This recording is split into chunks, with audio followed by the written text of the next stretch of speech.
तो आज आप लोगों से शेयर करने लगी हूँ मैं गोश्त की इंतहाई लजीज, बेहतरीन और आसान सी रेसिपी, जिसमें हम प्याज का भी इस्तेमाल नहीं करेंगे मगर फिर भी ग्रेवी शानदार बनेगी।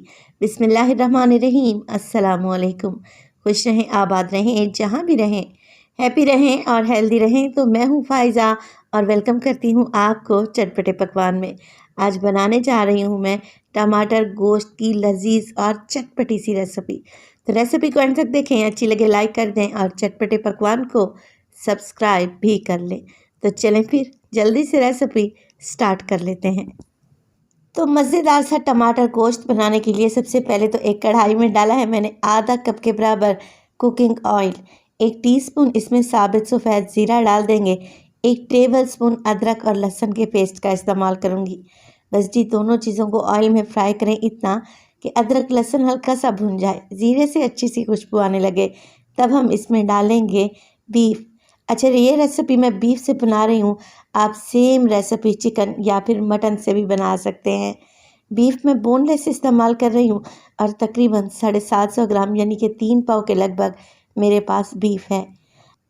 तो ज़ीरे और अदरक लहसुन के साथ आप लोग बीफ को भून लें इतना कि बीफ जो पानी छोड़े सारा ड्राई हो जाए, बीफ का कलर चेंज हो जाए और माशाल्लाह से आप लोग देखें हल्का सा सुनहरी कलर आ गया है बीफ पर। बस जी इसी स्टेज पर हम इसमें डालेंगे टमाटर। तो मेरे पास 3 पाव के बराबर बीफ है, जिसमें मैं डालूंगी 1 पाव यानी कि 250 ग्राम के बराबर टमाटर। देखिए टमाटर को मैंने चॉप करके डाला है, आप लोग इनका पेस्ट बनाकर भी शामिल कर सकते हैं। साथ के साथ डालेंगे नमक तकरीबन 1 टीस्पून के बराबर।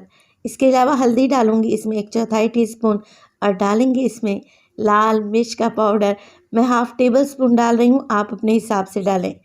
ज़ीरा पाउडर डालेंगे 1 टीस्पून। बस यही मिर्च मसाले डलेंगे इसमें और यकीन करें इसका टेस्ट कोरमा कढ़ाई से भी ज़्यादा अच्छा आएगा इंशाअल्लाह ताला।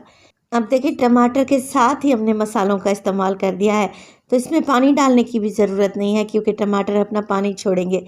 कवर लगाकर 5 मिनट के लिए पकाएं ताकि टमाटर सॉफ्ट हो जाएं।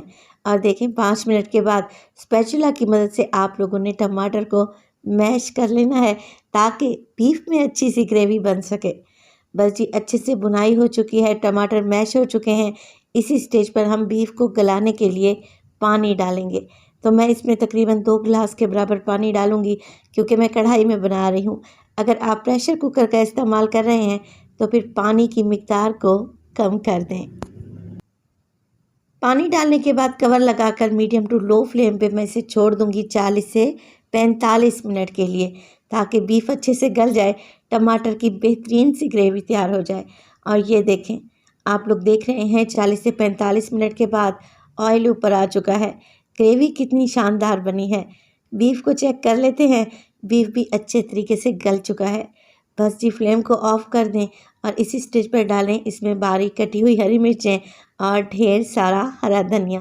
सादा से मसालों से तैयार होने वाली ये रेसिपी खाने में निहायत ही चटपटी और लजीज बनती है। माशाल्लाह से आप टमाटर गोश्त का लुक चेक करें, लग रहा है ना टेस्टी।